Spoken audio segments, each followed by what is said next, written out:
Dear ladies and gentlemen, welcome.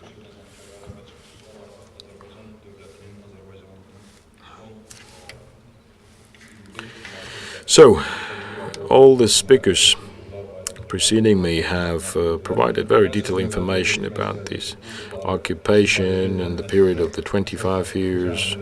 And one of the main points here should be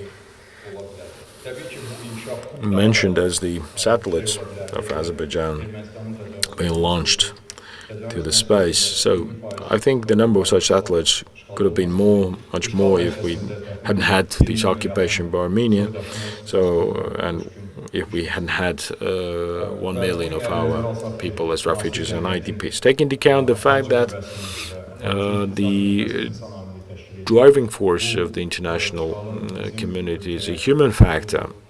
We can imagine what destruction this occupation has inflicted on our country.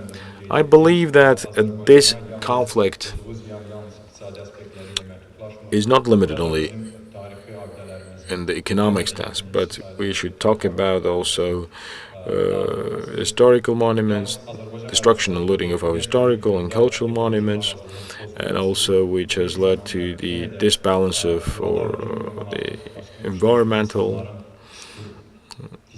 balance and at the same time psychological tense and pressure on millions of peoples. And in order to collect all these facts, of course, about these illegal activities, the country of Azerbaijan uses all these opportunities. And in 2014, Azercosmos satellite was launched also to serve this purpose. Taking into account the time slot, I would like to speak very shortly about the monitoring and research that we have done. So, before 2014, the enemy set fires on the line of contact, and since 2014, before 2014, especially in 2011, we started the monitoring, but since 2014, with the help of the Azercosmos satellite, we strengthened this monitoring.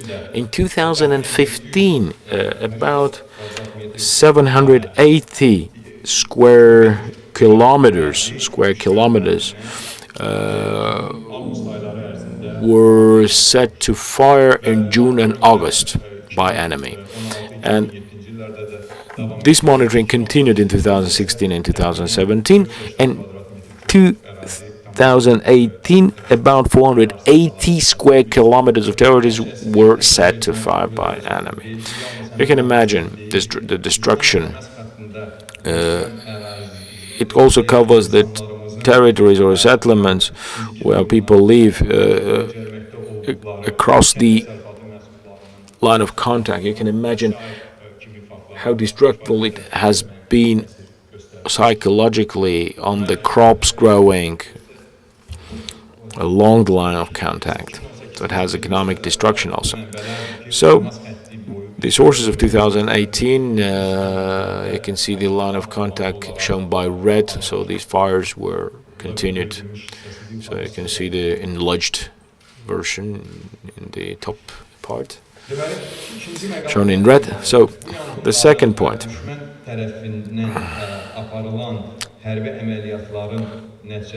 As a result of all these fires and military operations by enemy,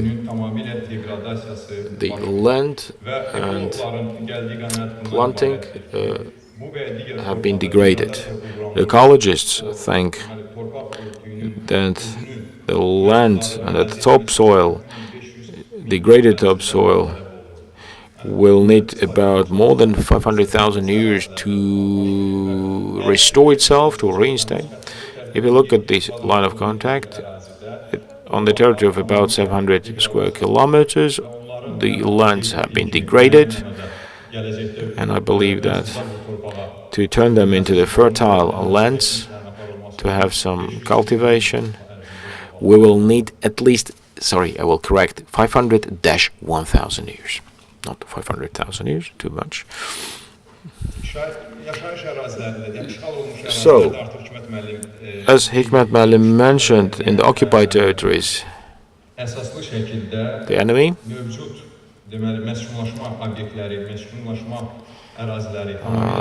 destructed the dwelling regions, and the new dwelling regions are created, or settlement regions. Let's take Agdam region. They destructed all the settlement areas. I mean, houses have been destructed, the roofs, all the construction materials have been exported to Armenia, and it has happened across all occupied territories. And those places which they like, they created the new settlement places where they think they are more beautiful and strategic. And they bring Armenians from Syria and from other countries, regions. This is what they promote. So this is the enlarged form. You can see the new roofs already, the new roofs.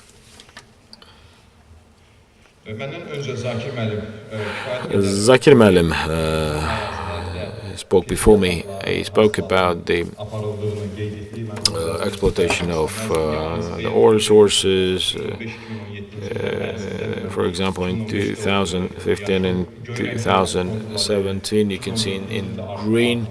In 2017, you can see the increase only in one field, in one ore field. And we have the same picture in the other fields. I don't have enough time to show them in the other places. So, as I've already mentioned, the enemy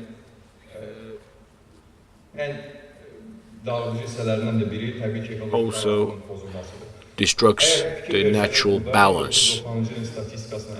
According to the statistics of 1990, the overall forest cover in the occupied territories was about 1,600 square kilometers, which meant 25% of all forests in Azerbaijan. According to the monitoring we carried out, the satellite has these capabilities. As a result of the monitoring, can detect the forest cover. So we monitor decrease in 5%, which means on the territory of Azerbaijan, forest decreased by 5%. As you know, Azerbaijan pays a lot of attention to the ecological problems, but from the other side, on the other Azerbaijani territories, namely the occupied ones, forests are diminishing, and it is a bad effect, not only on Azerbaijan, but on the region, if we take into account all the environmental activities fighting the warming problem. So it's not only about the destruction of the forest themselves, but also it decreases the density. We observe the decrease of the density of forests. In 2000, if we compare the density in 2000 and 2018, there is a big difference. And here you can see with the bare eye. So with the dark green, it was in 2000. We didn't have the satellite. We had Sentinel and other satellites. We took the pictures from archives, and we compared them today, and we can see these results. In some cases, even the whole forest units as an anthropogenic activities have been destructed. I'll try to show it on the right. As you can see, as a result of the canal construction, the whole big forest line or unit was destructed. It is the area close to the Sersenk water reservoir.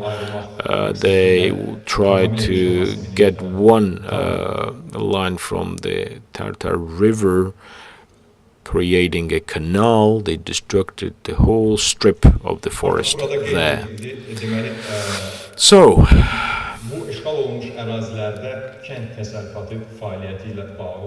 now about the agricultural activities in the occupied territories. And Farhad Müəllim said in the recent speech that the enemy could not cultivate those territories with the technical and economic capabilities they had. If you look at the picture on the right below, the pivot irrigation systems are used, and to have them, it requires a lot of investments. If we look at the separatist budget, this budget is not enough to install all these pivot irrigation systems across all these lands, which means that these investments have been attracted externally. And then there is another fact that speaks of the long-term plans of the enemy because of the character of crops. For example, long-term crops, for vineyards, apple orchards, are set there, which means that they have long-term plans. Zaki Melim mentioned about the non-ferrous metals and so on. So, as a result of the monitoring, we saw the following.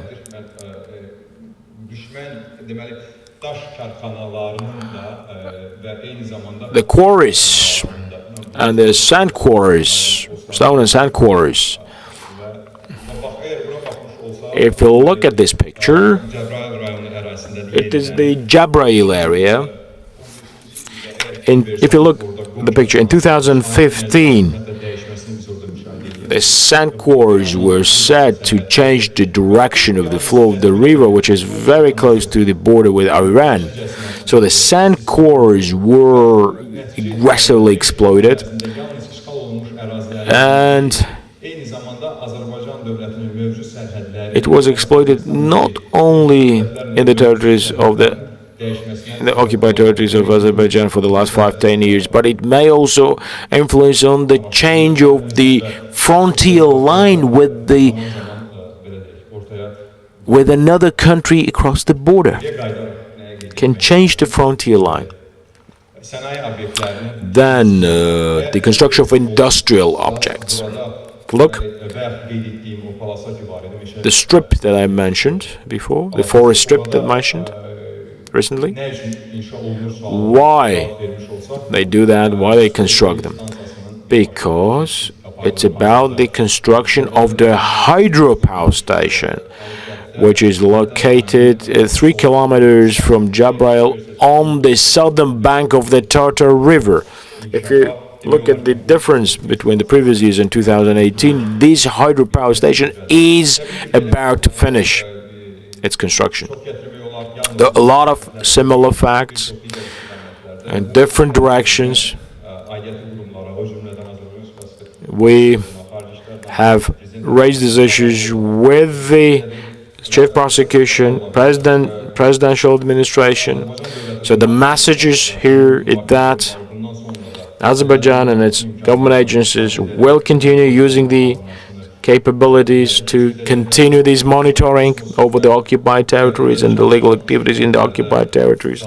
And all the young staff members at such companies as Azercosmos and Azgold use these technologies today, but tomorrow they will not stay only as users, but they will turn into the developers of these technologies.